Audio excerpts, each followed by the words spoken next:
Alors on aborde la deuxième paracha du Sefer Shemot, paracha extraordinaire. Vous savez que c'est des parachutes qui sont très particulières. Pourquoi? Pour la simple bonne raison que elles vont être les seules parachutes dans lesquelles Akadosh Baruch Hu va se dévoiler au monde comme il ne s'est jamais dévoilé et comme il ne se dévoilera plus jusqu'à l'arrivée du Mashiach Bezrat Hashem Meram Yamenu. D'accord? Il faut savoir que c'est des parachutes hors du commun, que l'on voit un comportement, on voit la manière dont Akadosh Baruch Hu gère le monde de manière extraordinaire.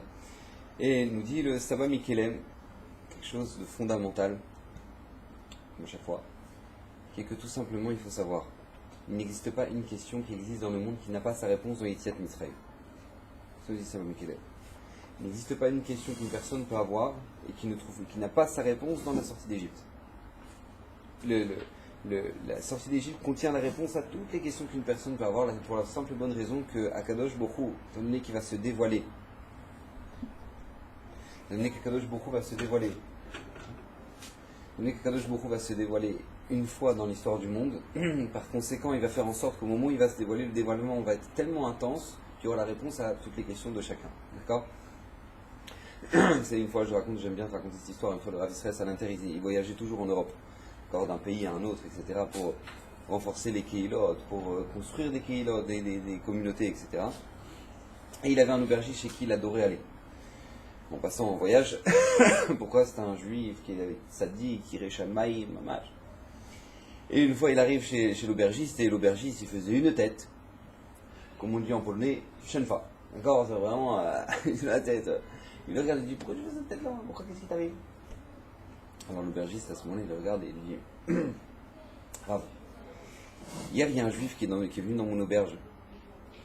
Et c'était un rachat. Quand je vous dis que c'était un rachat, Rav, c'est peu de le dire. Il dit pourquoi? Qu'est-ce qui s'est passé? Il a vu combien je faisais attention à la cacheroute, combien je faisais attention à Netilat Yadayim, combien je faisais attention au Bassar, Khalav, etc. Il a vu combien j'étais vigilant. Continue à regarder, il m'a dit, mais arrête, faire le religieux là. Ça y est, c'est de la blague tout ça, tu sais très bien que c'est de la blague.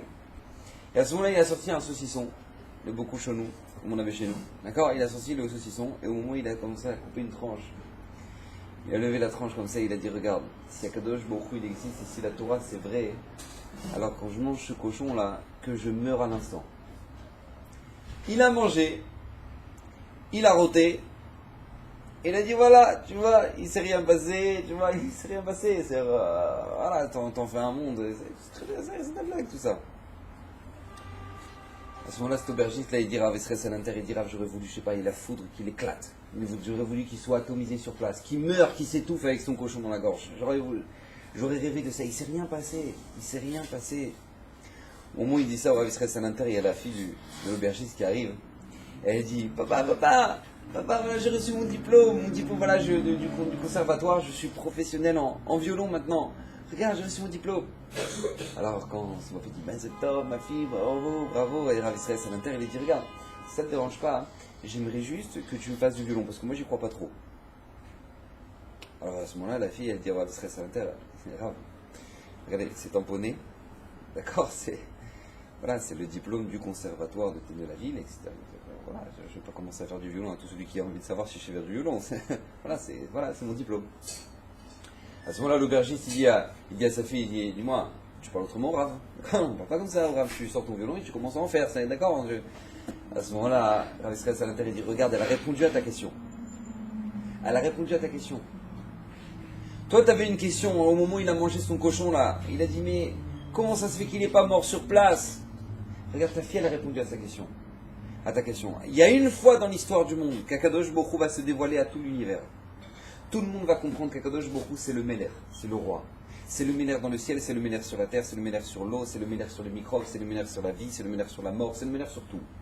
Une fois, il va le montrer au monde entier. Il va nous donner un diplôme par la suite qui va s'appeler la Torah Akdosha. Celui qui y croit, la brioute. Celui qui y croit pas, tant pis pour lui. Akadosh Baruch Hu, il va pas s'amuser à tout celui qui dit, ouais, si c'est vrai, moi j'ai envie d'avoir, d'accord? Akadosh Baruch Hu, il n'a pas que ça à faire. Il l'a montré une seule fois. Ça suffit. Maintenant, il y a un diplôme. Tu crois. Tant pis pour toi. Il va pas commencer à faire du violon à Akadosh Baruch Hu, à tout celui qui a envie de savoir. Alors, c'est vrai que si une personne, elle a une motivation de chercher Akadosh Baruch Hu et de voir Hachem, alors Akadosh Baruch Hu, il se montrera à elle. Parce que c'est comme ça, Mida Keneged Mida, une personne qui veut s'approcher d'Akadosh Baruch Hu se montre à cette personne-là. Mais que tu commences à tester Hachem, voilà, j'ai envie de le voir, hein. Ça, Akadosh Baruch Hu, il n'a pas que ça à faire. Hachem, il n'a pas que ça à faire. Ce qui va être notre référence pour toutes les générations jusqu'à l'arrivée du Mashiach, ça va être la sortie d'Égypte. De là, on va voir qu'Akadosh Baruch Hu, c'est lui le maître. Donc nous dire avec le Saba Mikelem, il faut savoir que ne se trouve dans la sortie d'Égypte la réponse à toutes les questions qui puissent exister. Et on doit savoir, on doit être clair, que là, au moment de la sortie d'Égypte, il y avait, comme ça il nous explique qu'il y avait 3 sortes d'apikorsut. L'apikorsut, c'est une sorte d'hérésie, d'accord? C'est être hérétique. Il y en avait 3. La première, c'est de dire qu'il n'y avait pas Hachem. En Égypte, les Égyptiens, il n'y a pas Hachem. Hachem, on n'y croit pas. Il n'existe pas. Comme par eux, il va dire à Moshe, d'accord? Il n'y a pas Dieu. La deuxième sorte, c'est quoi? C'est les gens qui disent, il y a un Dieu, mais il a laissé les hommes se débrouiller sur terre, d'accord? Il agit plus, quoi. Il s'est retiré.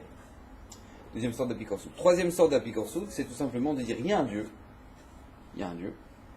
et ce Dieu-là, il voit ce qui se passe, mais il ne peut rien faire. Il faut savoir que ces 3 sortes d'apikorsut, elles existent toutes actuellement. Et je vais même malheureusement vous dire la vérité, chez chacun de nous.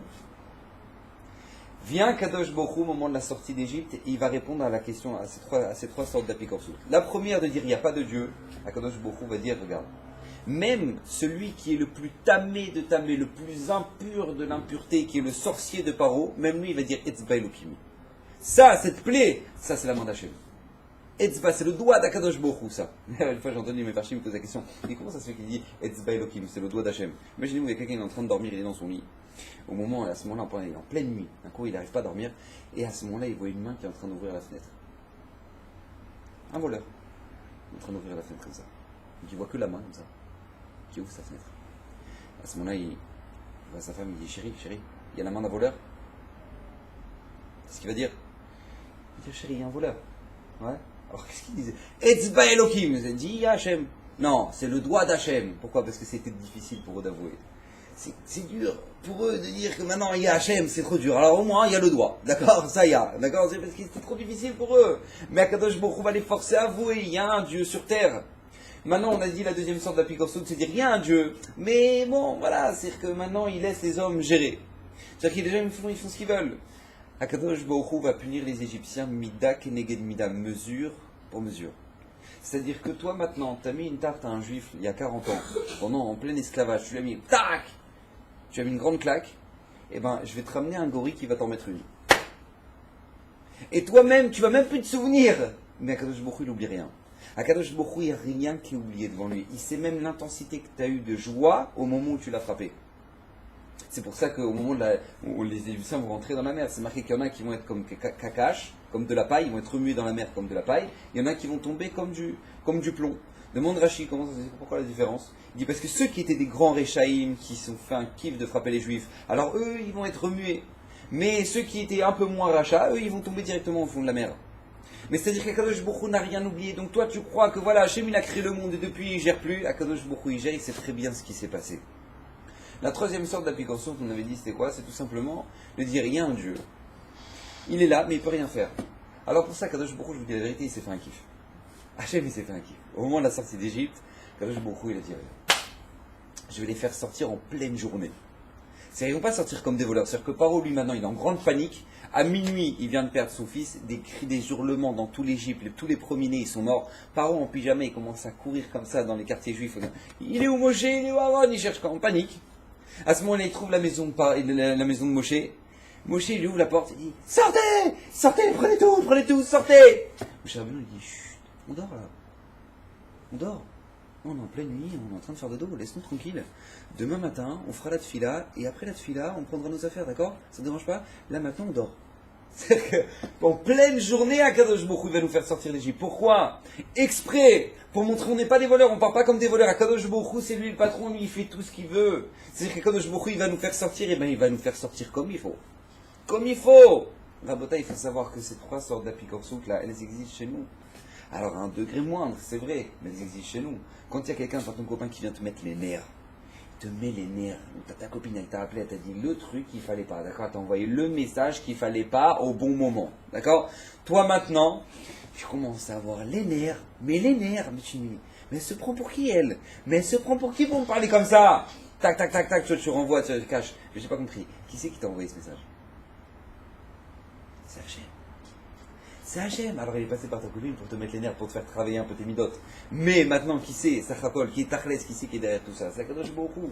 Donc comme c'est Akadosh Baruch Hu qui est derrière tout ça, tu le vois. Pourquoi tu t'énerves alors?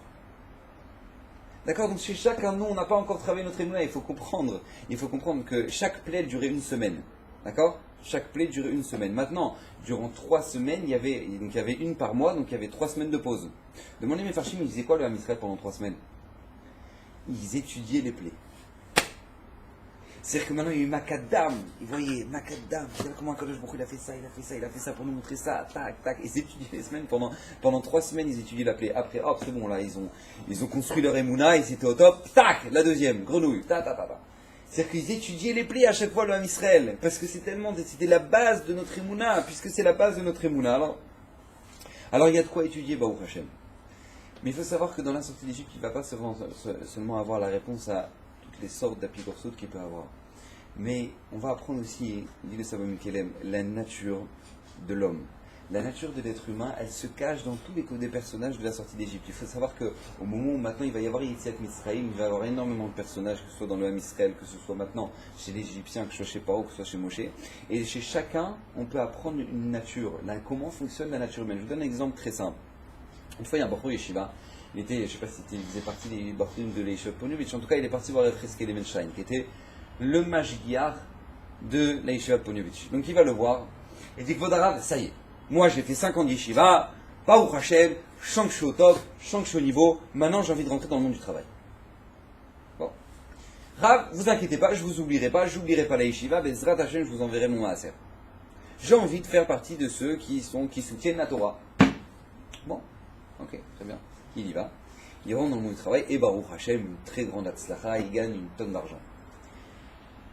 Quelques années après, il rencontre le Rav Cheskel Emenstein au moment d'un mariage. Au moment d'un mariage, il revoit le Rav. Et au moment où il le voit, il baisse la tête. C'est-à-dire, il a honte. Il revoit le Rav au mariage. Il n'a jamais envoyé un chèque. alors le Rav, il lui dit, alors, c'est où les chèques? C'est où? Alors il baisse la tête, il dit, Rav, la vérité c'est dur. C'est-à-dire, je gagne 100 000. Je dois donner 10 000. Ah, c'est 10 000 quoi. C'est pas. Mais bon, Bezrat Hashem, Rav, Bezrat Hashem, Bezrat Hashem.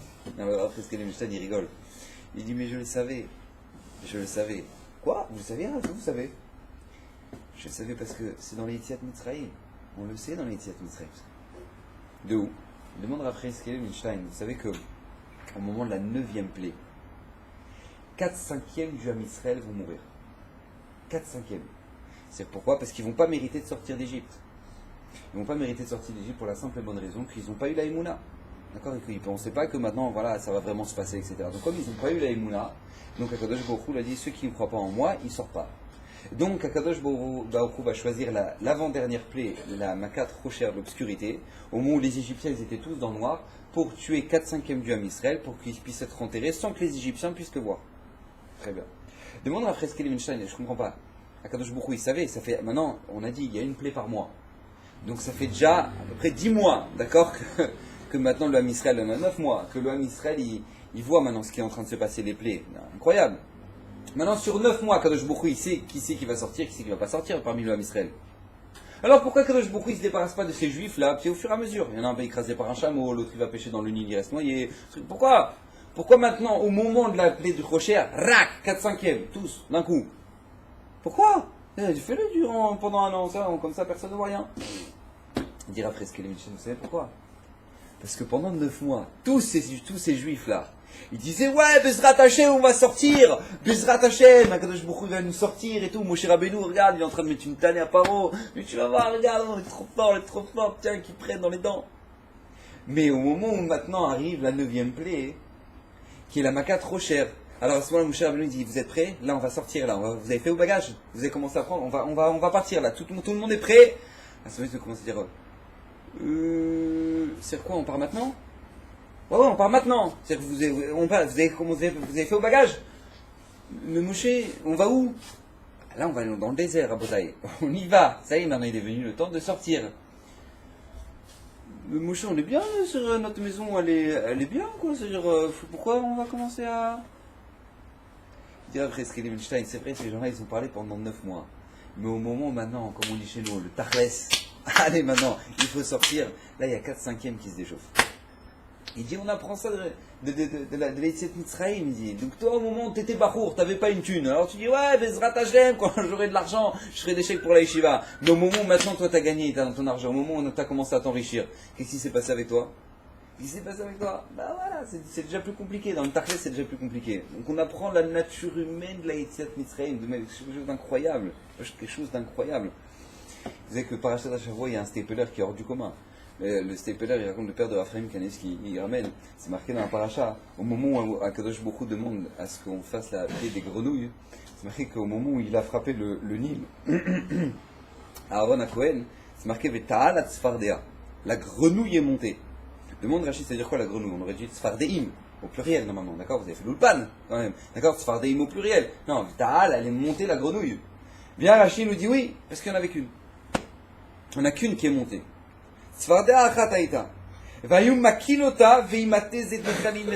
Et au moment où il a frappé, et ça sortait des milliers de grenouilles de sa bouche, des milliers de grenouilles, de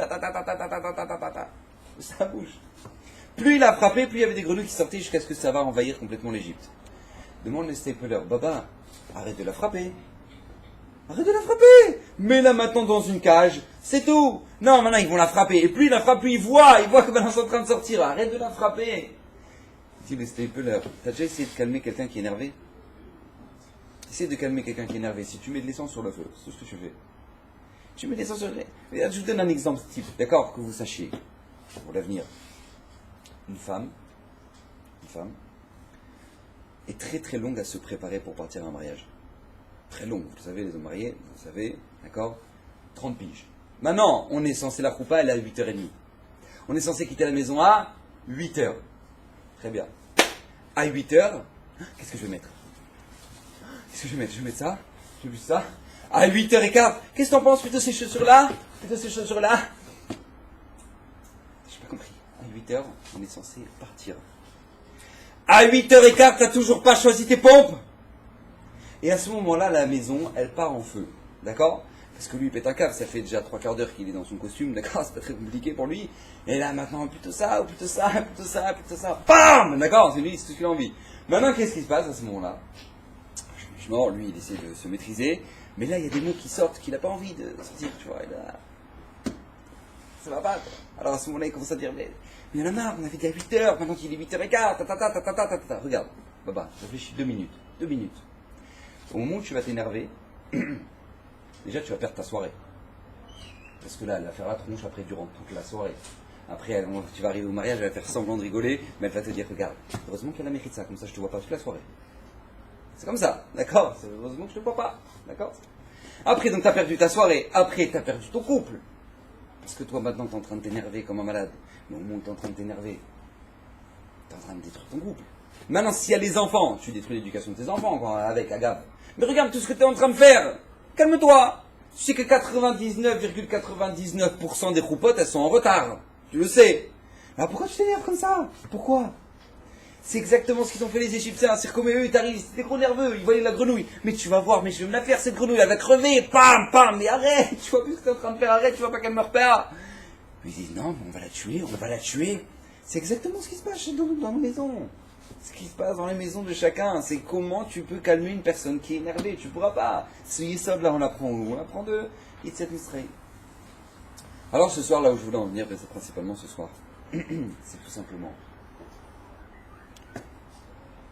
que se cache dans Etziat Mitzrayim la tzlacha, ou la manière de rater sa vie. C'est-à-dire qu'on a vu que non seulement il y a la base de toute la Emouna, non seulement dans la Etziat Mitzrayim il y a la base de quoi? Il y a la base de toute la nature humaine. Mais il va se cacher dans la Etziat Mitzrayim la clé de la réussite dans la vie et la clé du plantage dans la vie. Mamash, quelque chose d'incroyable. Comment Kadosh Baruch Hu va nous montrer ça? Il va nous montrer ça à travers 2 personnages. Paro et Moshe Rabbeinu. Paro et Moshe, 2 personnages complètement caractéristiques, opposés, mais à travers ces 2 personnages, on va voir quel chemin doit prendre notre vie. Je vous donne un exemple. Paro, était un homme qui était multimilliardaire. Il était le roi, il était le roi de la première puissance mondiale de l'époque, la plaque tournante. C'est-à-dire que, pour vous donner une notion, nous on est comme des chats en train de donner notre argent au roi du pétrole, d'accord? Parce que c'est eux qui ont le pétrole et nous on est en train de les payer. Maintenant ils savent tellement plus quoi faire avec leur argent, ils sont en train de faire des pistes de ski dans le désert, d'accord? Pour vous donner une notion. Maintenant, c'est pas que maintenant ils étaient en train de payer les rois du pétrole, ils étaient en train de payer Paro pour manger, C'est-à-dire que Paro il mettait le tarif qu'il voulait. D'accord, parce que Youssef, lui, grâce à lui, Baruch Hashem, ils ont su faire des réserves pendant les 7 années de Bracha. Donc maintenant, lui, il met le tarif qu'il veut. Maintenant, les gens, les pays viennent se nourrir chez Paro, il met le tarif qu'il veut. Donc c'est extraordinaire, c'était l'explosion de l'Égypte. Ah, Botaï, vous savez que dans la paracha, on voit que genre Kilou Paro, il fait le miskin, oui, tu veux prendre ma main d'œuvre, tu veux maintenant qui c'est qui va travailler à Pitom et à Ramsès. Mais c'est que quand on lit la paracha de Shemot, pourquoi il les a mis en esclavage dans Israël? Pourquoi? Et Paro les a mis en esclavage pour la simple et bonne raison qu'ils étaient trop. C'est-à-dire que sur la courbe démographique, ils étaient en train d'exploser l'homme Israël. Il a dit, il y a trop de juifs. Là, il faut que je m'en débarrasse. D'accord? Donc, comme il sentait qu'il y a trop de juifs, qu'il fallait qu'il s'en débarrasse, donc c'est pour ça qu'il a fait l'esclavage. Mais c'est pas parce qu'il en avait besoin. Il n'avait pas besoin financièrement, pas du tout. C'est-à-dire qu'au pire, c'est un manque à gagner. Maintenant, si jamais il part l'homme Israël. Mais, écoutez bien ce que va faire Paro. Paro était quelqu'un qui avait tout pour réussir, il va tout perdre. Il va tout perdre. Tout perdre. C'est-à-dire que c'est une personne qui va avoir absolument l'inverse de la bracha. C'est-à-dire qu'au lieu, au moment où il va dire Penifrox, voilà, on va les mettre en esclavage de peur que ça grandisse, Akadosh Baruch Hu va dire Kenifrox. Eh oui. Toi tu voulais pas, et ben tu verras maintenant. Et chaque femme elle a couché 6 enfants, incroyable. Incroyable, à chaque fois maintenant qu'il va y avoir, il va vouloir décréter quelque chose, et ben il va se passer exactement l'inverse. Exactement l'inverse. C'est quelque chose qui est low human. C'est que lui maintenant, il va vouloir, le jour où maintenant les sorciers lui disent, regarde, voilà, ça, c'est le jour où maintenant il y a le Mashiach du Ham Israël qui est né. Voilà, il est né aujourd'hui. Maintenant, on ne sait pas si c'est un Égyptien, si c'est un Juif. Qu'est-ce qu'il va faire Paro ce jour-là? Il va tuer tous les garçons nés, que ce soit Égyptiens ou Juifs. Il va tuer tout le monde ce jour-là. C'est-à-dire des milliers de morts pour être sûr de ne pas le rater. Non seulement il l'a raté, mais il l'a bien raté. C'est-à-dire qu'à la fin, c'est lui qui va lui donner les cornflakes le matin. C'est-à-dire qu'il va grandir dans sa maison. Il va grandir, il va jouer au billes avec lui. C'est-à-dire qu'il va jouer au billes avec Moshe Rabbeinu. C'est que lui, il le fait grandir dans sa propre maison. C'est-à-dire que c'est l'inverse de la bracha. C'est-à-dire que toi, tu veux faire un truc et Kadosh Baruch Hu fait l'inverse. L'inverse. Exactement l'inverse. C'est-à-dire que lui, maintenant, il dit, non, moi, je ne veux pas perdre de la main d'œuvre. Non seulement tu vas perdre ta main d'œuvre, mais tu vas perdre ton pays. Tu vas tout perdre. Tu vas tout perdre. Il va pas seulement perdre financièrement, mais il va perdre au niveau de sa réputation. Il était un homme qui se prenait pour Dieu, il était un homme qui avait du kavod, que tout le monde venait voir. Maintenant, à la fin, personne ne peut le voir. Mais son propre peuple le déteste à la fin. Donc, c'est-à-dire qu'il faut comprendre qu'au moment où maintenant, là, il va y avoir la plaie des sauterelles, au moment de la plaie des sauterelles, à Botaï, les Égyptiens ils vont aller voir par eux, ils vont dire, mais ça y est, laissez-les sortir. C'est-à-dire que déjà, des animaux, on n'en a plus pour en manger. Du poisson, on n'en a plus parce que le Nil est devenu du sang. C'est-à-dire que il ne nous reste plus rien là maintenant, il nous reste que des feuilles des arbres. Maintenant, il est en train de nous annoncer que maintenant il va y avoir des sauterelles. Laisse-nous les feuilles, au moins Paro, laisse-nous les feuilles. Ils vont commencer à faire des manifestations, nous dit le Midrash, devant le palais de Paro. Laisse-les sortir, on en a marre de ces youpins là. D'accord? C'est qu'ils n'en peuvent plus. Maintenant, il faut comprendre qu'au moment de la dernière plaie, qui est la plaie des Makat de Bechorot, les premiers-nés égyptiens vont faire des meurtres de 60 000 Égyptiens par révolte. Comme ils savent qu'ils vont mourir là cette nuit, ils vont tellement se révolter qu'il va y avoir déjà je ne sais pas combien il restait d'Égyptiens déjà après 9 plaies. Et ceux qui restaient, je ne sais pas dans quel état ils étaient. Mais malgré tout, les premiers-nés vont tuer 60 000 personnes. 60 000 personnes. Pourquoi par révolte? Donc vous imaginez un peu l'image que Paro il a. À la fin, il va tellement perdre toute sa vie que même un cheval, il n'aura pas. C'est-à-dire qu'il va être jeté sur le bord de la mer, comme ça. Là, comme ça. Même, il a même sous cheval, il n'a plus. Donc, ça, c'est la vie de Paro. Face à ça, tu as un homme qui s'appelle Moshe Rabbeinu. À Botaï, temps mort. Moshe Rabbeinu. S'il y a bien un homme qui n'était pas censé avoir, enfin, sur lequel maintenant on n'aurait pas parié sur une grande atzlacha dans sa vie, ça aurait été bien Moshe Rabbeinu. Entre nous. C'est-à-dire que quelqu'un qui n'arrive pas à allonger 2 mots, C'était Moshe Rabbeinu. Il faut comprendre, il dit à Kadosh Baruch Hu, Anik vatpe, vekvad lachon, c'est-à-dire tout le temps. C'est-à-dire que vous savez que la base d'un homme politique, c'est quoi? C'est de savoir bien dire des bêtises. C'est la base. C'est que ça passe bien. Sur n'importe quelle bêtise, oui, Bezrat Hashem, vous savez. Alors, mes chers patriotes, mes chers amis, mes chers lecteurs, mes chers trucs, rac, et tu lui balances une bêtise, d'accord? Ça, c'est un politicien. Maintenant, lui, Moshe Rabbeinu, vous imaginez un peu, Moshe Rabbeinu, président. Mes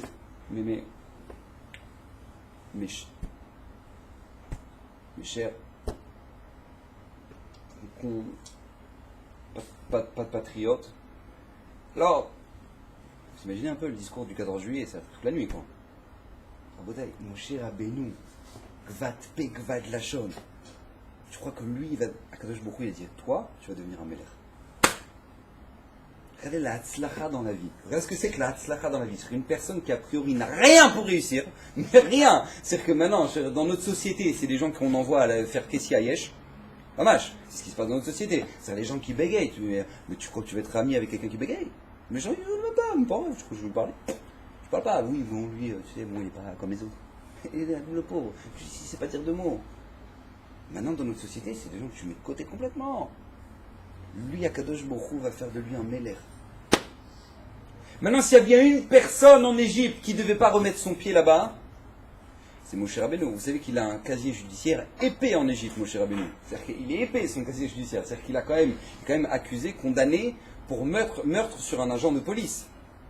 C'est-à-dire qu'il a tué un Égyptien qui était en train de frapper un Juif. C'est-à-dire qu'il l'a tué. Maintenant, là-dessus, il a été condamné à mort.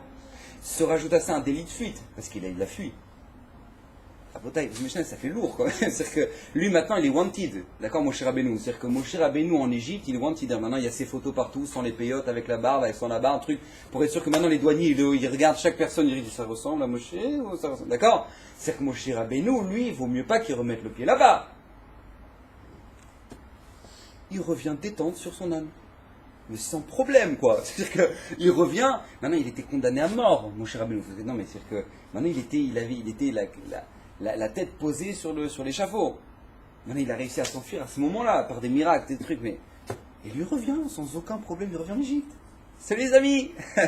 Vous imaginez quelqu'un qui a fui de prison, c'est-à-dire qu'il a réussi à s'évader de prison, et où est-ce qu'il va le lendemain de son évasion? Il retourne au tribunal, il a un mot à dire à la juge. Il retourne au tribunal, il ouvre la porte en pleine séance, il dit, excuse-moi, dis-moi, tu t'es pris pour quoi, toi? Je sais pas comment tu t'es pris pour qui? T'as vu ce que tu m'as fait? T'as vu ce que tu m'as jeté? Tu m'as jeté un 3 rats? Non. Tu crois qu'il va faire un truc? Bah, lui, il va se barrer dans les îles, on va plus le retrouver jusqu'à la fin de sa vie, d'accord? Lui, Moshe Rabbeinu, il arrive détente. C'est-à-dire, il arrive avec son frère, bon, alors on va parler à Paro, ouais, pas de problème, t'inquiète pas, je connais l'endroit. Lui, il commence à rentrer, il rentre dans le palais, oui, il rentre Paro, il était en pleine séance de je sais pas quoi. Il rentre, il dit, Paro, regarde, on a un mot à dire. Mais qu'est-ce que tu fais là, toi? Qu'est-ce que tu fais là?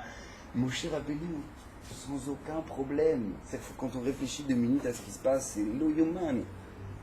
Comment c'est possible? La Hatzlacha. La Hatzlacha. C'est quelque chose qui est incroyable. C'est que maintenant, cette personne-là, et on n'aurait rien parié sur lui, maintenant il va devenir un roi. C'est que maintenant, c'est lo yoman. C'est que non seulement il va avoir la bracha, mais il va être source de bracha. C'est que au moment où les Ham Israël, ils vont sortir d'Égypte, ils vont être dans le désert. Pendant 40 ans, ils vont manger de la manne par le srout de Moshe Rabbeinu, dit la Gemara. Vous imaginez un peu ce qui va devenir Moshe Rabbeinu. Alors il faut savoir que quand on aborde ces parachutes là, on est confronté nous face à ce choix dans notre vie. On a un choix qui est le choix de pouvoir avoir une grande Hatzlacha qui est le derrière de Moshe. Ou Chas Veshalom, on nous montre, la Torah elle nous montre un exemple de quelqu'un qui a raté sa vie, mais raté bien. Il a bien raté, d'accord, Paro. Donc on a le choix, nous c'est le choix qu'on a devant nous, dans notre vie on a ce choix-là, ou réussir à avoir la Hatzlacha, ou complètement rater. C'est le choix qui est devant nous. Maintenant que nous, on doit en tirer des leçons. Alors, il faut savoir une chose simple. Il y a une chose qui va différencier Moshe et Paro. Et cette petite chose-là, très fine, va faire tout le changement. Écoutez bien. La chute de Paro et la Hatzlacha de Moshe Rabbeinu va dépendre uniquement de cette chose-là. Écoutez bien ce que je vais vous dire. Où tu te places et où tu places Hachem. C'est où. Ça va être toute la différence. Où tu te places et où tu places Hachem. Paro était un homme qui vit pour lui. Pour lui. C'est-à-dire que lui maintenant il est prêt à croire en un Dieu, il est prêt à croire en des dieux même, si jamais maintenant ça lui rapporte.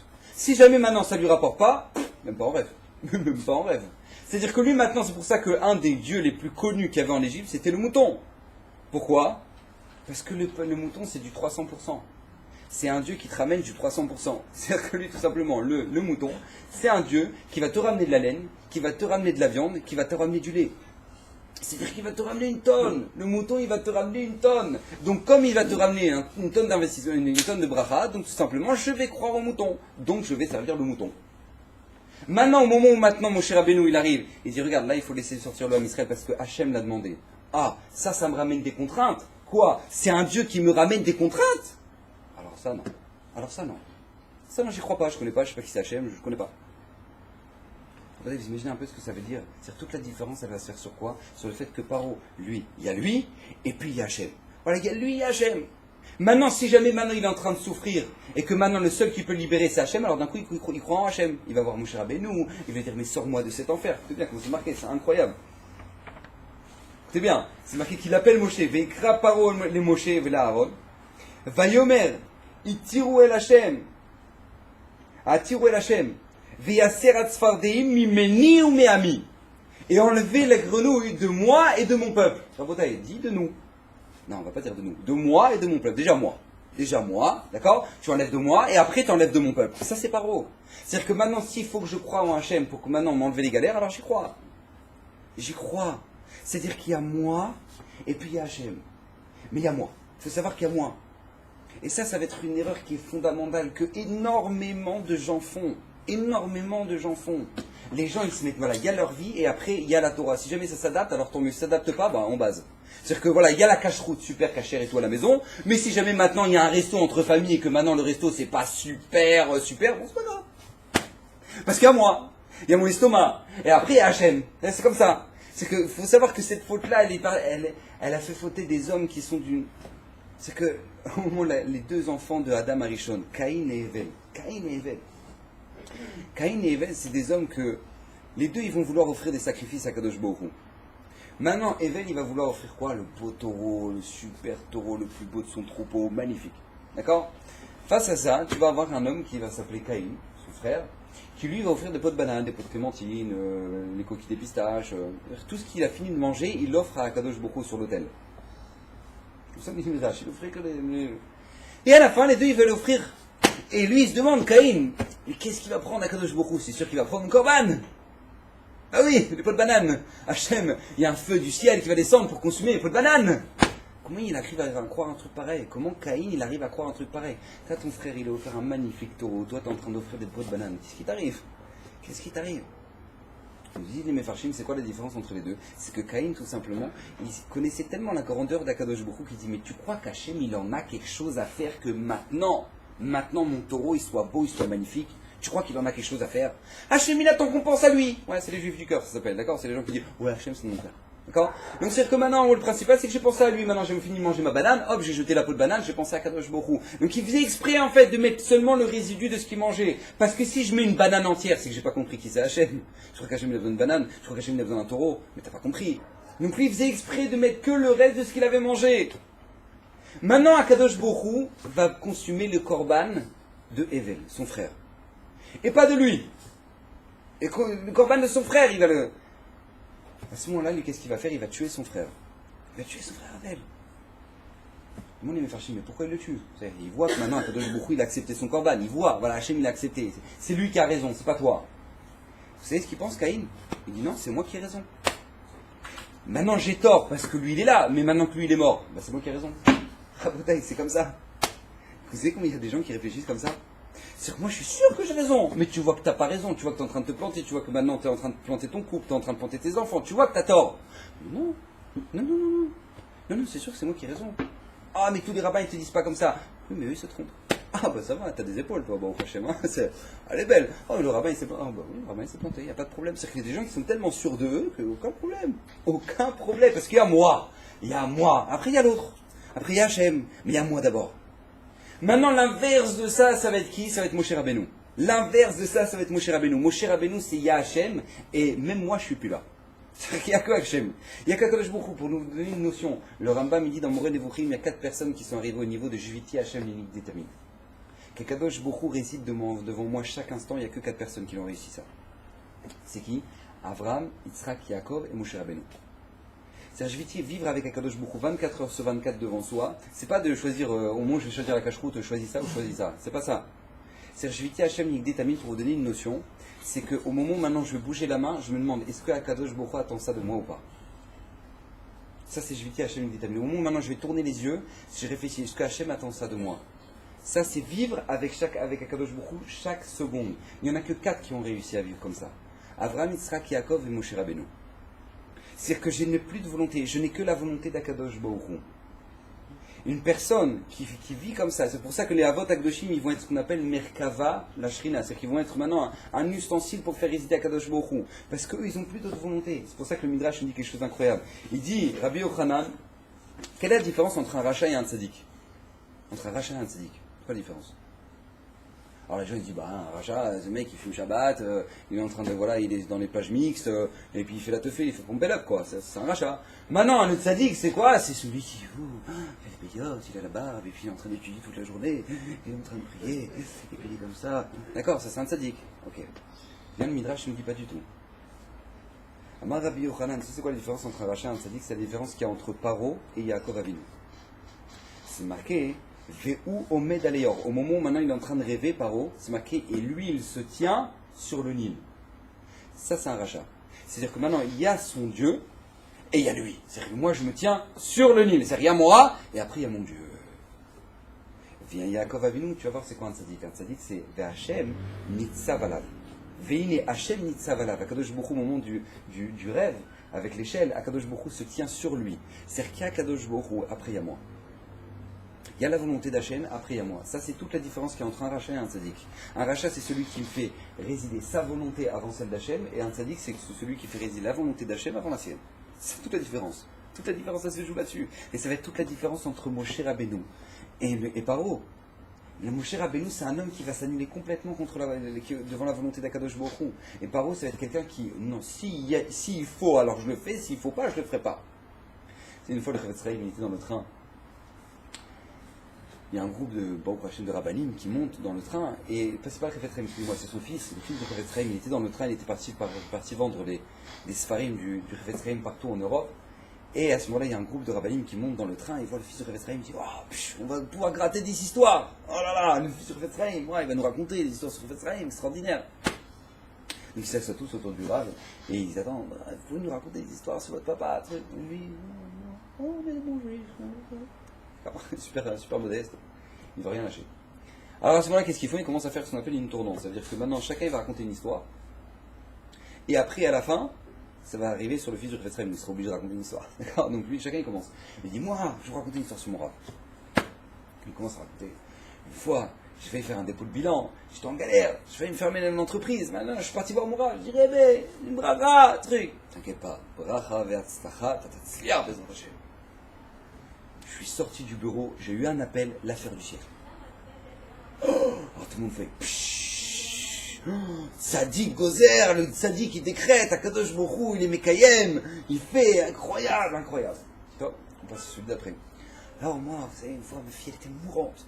Elle allait mourir, je l'ai prise dans mes bras, je suis parti courir chez le Rav, je dis Rav, bénissez ma fille, j'ai peur qu'elle meure, Il a mis sa main sur sa tête, il a dit Besrat Hashem, il avait Wesh, Leva. On est ressorti de chez le Rav, elle marchait. Les gens, Tzadik Gozer, le Tzadik qui décrète Akadosh Baruch Hu Mekayem, extraordinaire, waouh. On passe au troisième, là je ne vais pas tous vous les faire, d'accord? En tout cas, maintenant on arrive, maintenant au fils du Chavetz Chaim. Alors, et toi? On attend maintenant, on t'a mis le couteau sous la gorge maintenant. Alors, et toi? Alors le fils du Chavetz Chaim, il dit, je peux juste vous dire une chose. C'est qu'Akadosh Baruch Hu décrète. Ve'u Mekayem. Et lui il fait. Akadosh Baruch Hu décrète et lui il applique. Ça c'est mon père. C'est comprendre avant même qu'un tzaddik qui soit arrivé à ce niveau-là, que quand tu parles, et Akadosh Baruch Hu le fait, il faut comprendre que lui, durant toute sa vie, il faisait ce qu'Akadosh Baruch Hu attendait de lui, et c'est comme ça que ça se passait. Il faut que ce soit clair dans nos têtes. Maintenant, grâce à ça, on peut comprendre comment c'est possible. Qu'un homme comme Moshe Rabbeinu, il va avoir une telle bracha dans sa vie. Comment Moshe Rabbeinu il va avoir une telle hatzlacha? Non seulement maintenant lui il va devenir Melech, mais il va faire sortir tout un peuple entier, il va les nourrir. C'est lo yaman. Comment un homme il a réussi à ça? La réponse elle est toute simple. Parce qu'à partir du moment où maintenant tu fais résider Akadosh Baruch Hu comme place principale dans ta vie, sache une chose, tu sais ce que tu deviens Mishkan. Tu deviens le Bet Hamikdash pour Akadosh Baruch Hu. D'ailleurs Akadosh Baruch Hu le dit lui-même dans sa Torah. Ve'asulim mikdash, ve'shachanti betocham. Vous me ferez un sanctuaire et je résiderai parmi eux. C'est pas marqué dedans, parmi lui, dedans lui. Non, c'est marqué parmi eux. Si je réside dans le cœur de chaque juif, alors j'ai ma place à Yerushalayim au Beth Amikdash. Si je ne réside pas dans le cœur de chacun, alors j'ai pas ma place là-bas. Si Akadosh Baruch Hu réside dans notre cœur, mais comment? Quand Akadosh Baruch Hu a la place principale dans notre vie. Quand nous maintenant on devient des acteurs pour la volonté d'Akadosh Baruch Hu, à ce moment-là on devient Mishkan pour Hachem. Nous dit la Mishnah en Pirkei Avot, vous savez ce qui se passait dans le Mishkan? Je vais vous dire ce qui se passait. Asara Nissim Naasula Avotenu Bebet Hamikdash. Il y avait 10 miracles constants au Beth Hamikdash. C'est-à-dire que t'arrivais au Beth Hamikdash, il n'y avait rien de normal. Rien de normal. C'est que, pour vous donner une idée, les Kohanim qui récupéraient le sang des corbanotes, d'accord, dans des instruments en argile, maintenant ces instruments en argile, là, ils avaient pris du sang dans les parois. D'accord, parce qu'ils étaient en argile. Maintenant, on ne peut plus les sortir du Beth Hamikdash, parce qu'ils sont Kodesh Lachem, d'accord, Kodesh. Donc, on ne peut plus les sortir du Beth Hamikdash. Donc, qu'est-ce qui se passait? Les Kohanim, ils les lâchaient par terre, ça se brisait, le sol, il s'ouvrait, hop, et ils prenaient. Ça, c'est au Beth Hamikdash. Il n'y a aucun problème. C'est-à-dire que maintenant, tu te mettais au King David, d'accord, à l'hôtel King David, tu voyais, tu avais le vue sur le Beth Hamikdash. Maintenant, il faisait une tempête à un vent à 120 km/h. Qu'est-ce qui se passe? Tu voyais la fumée des corbanotes qui montait tout droit. Sans aucun problème. C'est-à-dire que tu voyais des miracles sans arrêt. Sans arrêt. Demande les Mefarshim, Hachem, il aime faire des miracles. Akadosh Baruch Hu déteste faire des miracles. Akadosh Baruch Hu on n'est pas dans un monde où Hachem fait des miracles. C'est à nous de chercher Akadosh Baruch Hu. C'est pas lui de se dévoiler. La seule fois où on a dit il va se dévoiler, c'est au moment de l'Aïtziat Misraïm. Mais Hachem ne veut pas faire de miracles. Alors comment ça se fait que dans sa maison, il y avait 24 heures sur 24 des miracles? Pourquoi? Nous disent les Mefarshim, vous savez pourquoi? Parce que dans la maison d'Hachem, un miracle, c'est pas un miracle, c'est la normalité. C'est la normalité dans la maison du bon Dieu. Attends, tu veux quoi? D'ailleurs, au moment de la construction du Mishkan, Akadosh Baruch Hu, il a dit voilà, de large, il va faire 20 amot. D'accord, le Mishkan de large, le Kodesh HaKodashim. Il va faire 20 amot de large. Maintenant, 10 de chaque côté du Aaron. C'est-à-dire que tu mettais le Aaron à Brit, d'accord, l'arche sainte au milieu, 10 de chaque côté. C'est-à-dire qu'on n'a pas besoin d'être un grand architecte pour comprendre qu'il y a un souci là. Quand il nous demande 20 de large, 10 de chaque côté. Et le Aaron, tu le mets où? Tu le mets où? Il faut 10 de chaque côté, tu le mets où? Il n'y a pas de question. Dans la maison d'Hachem, il n'y a pas de dimension. Ah, comment tu vas le mettre? Tu verras que si tu vas mesurer là-bas, tu auras 10 de chaque côté. Comment? Tu ne poses pas de question. Et dehors, tu auras 20. Mais ça va? Oui, tout va bien. Tu es dans la maison d'Hachem. Dans la maison d'Hachem, il n'y a rien qui fonctionne normalement. Rabotaï, de là, tu apprends c'est quoi la bracha dans ta vie. À partir du moment où toi tu deviens un Kéli pour la Kadosh Baruch Hu dans ta vie, tu n'as plus une autre volonté que celle de la volonté d'Hachem, alors tout simplement, Akadosh Baruch Hu, il va te faire des miracles dans ta vie, tu ne vas même pas comprendre. Mais c'est devenu normal. C'est devenu normal. Hachem, il va t'atomiser de son bracha. Parce que tu sais, regarde, moi je réside avec toi, si Hachem il réside avec toi, rac, t'as des miracles, sans arrêt, la bracha, le shefa, le truc, pourquoi? Parce que Hachem, il a comme place centrale, il est place centrale dans ta vie. Donc puisque maintenant c'est lui l'essentiel dans ta vie, alors il va te donner toute la bracha, parce que tu es devenu un ustensile pour la volonté d'Hachem. C'est tout ce que tu es devenu. C'est d'ailleurs pour ça qu'au moment maintenant où on l'a sorti d'Égypte, Akadosh Baruch Hu va demander quoi? De faire le Korban Pessah. C'est quoi le Korban Pessah? Tu vas prendre le mouton des Égyptiens, leur dieu, et tu vas en faire un Korban. Pourquoi Hachem nous demande de faire un truc pareil? Parce qu'Akadosh Baruch Hu, il veut nous remettre les idées en place. Regarde, pour les Égyptiens, ce que tu as, c'est leur Dieu. Parce que ça leur ramène un max. Donc ça, c'est leur Dieu. Pour toi, c'est un moyen de servir Hachem. N'oublie pas, l'argent que tu as, qui représente ce qui te donne le mouton, la laine, etc., la viande, le lait qui te donne, tout ce qui peut t'apporter, ce n'est rien d'autre qu'un moyen de pouvoir servir Hachem. Combien de gens ne sont pas clairs là-dedans dans leur vie? Et pour eux, la réussite professionnelle, c'est le but dans la vie. Voilà, tu as réussi, eh ben ça y est, tu as réussi ta vie. Alors quand tu es au chômage, tu tires une balle? Eh ben oui, les gens au chômage, ils se tirent des balles. Pourquoi? Parce qu'ils ils ont raté leur but. Ils ont raté leur but. Mais la Torah te dit, Chasve Shalom, tu prends ça, c'est un korban. Tout ce que tu vas gagner de l'argent dans ta vie, tout ce que tu vas avoir de la tzara, tout ce que tu vas faire, n'importe quelle chose que tu auras dans ta vie, c'est un moyen pour servir Hachem. Hachem, il est toujours au centre de ta vie. Donc jamais tu seras perdu. Parce que toujours la référence, elle sera claire. Ça, c'est Moshe Rabbeinu. Moshe Rabbeinu, c'est quelqu'un qui n'avait pas d'autre volonté que faire la volonté d'Hachem. Il était là dans son désert, il était là maintenant en train de s'occuper, en train d'étudier la Torah en même temps qu'il est en train de garder les moutons. Maintenant, Hachem, il attend de moi que j'aille chercher le mouton. Et je vais chercher le mouton. En beauté, une personne qui ne cherche qu'une seule chose, c'est faire la volonté d'Akadosh Baruch Hu. Lui, Hachem va en faire de lui un Meler. Meler, lui, Hachem va faire de lui un Meler. Parce que lui, tout simplement, il va être le Kéli. Vous comprenez, Yaakov Avinu, il va arriver chez Lavan. Il va être pillé par Eliphaz sur le chemin. C'est-à-dire qu'il va arriver chez Lavan, il n'a plus rien. Il n'a même pas de 10 agorotes. Il n'a plus rien. Yaakov, il va chez Lavan, il n'a plus rien. Il a un habit comme ça, qu'il a récupéré de quelqu'un qui est mort, pour vous dire, parce que même ses habits, là, Eliphaz lui a pris. Il dit Midrash qu'il a pris un habit de quelqu'un qui s'est noyé, qui a laissé ses habits, et du coup il a pris ses habits. Ça, vous imaginez un peu ce que ça veut dire? Yaakov Avinu, il arrive avec des habits qui ne même pas à sa taille. Combien il va ressortir de chez Lavan? Multimilliardaire. En 20 ans. Multimilliardaire. Avec quelqu'un qui est le spécialiste du forex, c'est-à-dire Lavan, quoi. C'est-à-dire le mec, il va t'allumer dans tous les sens. Tu vois, vraiment, il va t'embrouiller, il va te changer le contrat 10 fois, truc, t'as pas lu les petites lignes en bas, pac. Lui, ça c'est Lavan. Maintenant, lui, Jacob, il est face à lui, pas de problème, il va ressortir milliardaire. Comment il a fait? Moi, je me prends pas la tête. Regarde, moi, je fais ce qu'Hachem il attend de moi. Hachem il attend de moi ça, je le fais. Si tu fais résider Akadosh Baruch Hu dans ta vie, tu auras la bracha, tu auras la tzlacha, parce qu'Akadosh Baruch Hu, tu deviens un ustensile pour la résidence d'Hachem, pour la présence d'Hachem. Tu deviens un ustensile pour ça, donc ça s'appelle avoir la bracha. La bracha. Je te demande comment lui, le Rosh Yeshiva, il gagne des 3000 shekels au kollel. Lui maintenant, qu'est-ce qui se passe? Il achète un appartement pour tous ses enfants. Et lui maintenant, lui il travaille à la banque, truc maintenant, lui il est gérant de Tralouette de Baba, il a des entrées de 20 000, il n'arrive même pas à s'acheter son appart. Comment il fait? Comment c'est possible? Mais lui, il est de la vraie, tu vois, il gagne 3000 trucs, il a la bracha, il a de... D'où ça sort? D'où ça s'appelle la bracha. Je me rappelle Rav Chitou, il avait donné un exemple tellement fort. Il avait donné un exemple, il était magnifique. Mais vous savez c'est quoi la bracha? La bracha, c'est deux personnes qui vont à Ikea. Une personne qui va à Ikea, au moment où il rentre à Ikea, alors, il voit lui, il dit, bon... Ma femme, ça va, on est entrés de 20 000, vas-y, tu veux choisir un beau canapé en cuir, pas de problème, choisis ce que tu veux, on y va, on paye, il n'y a pas de problème, donc lui, il va payer le canapé à 10 000 shekels le canapé.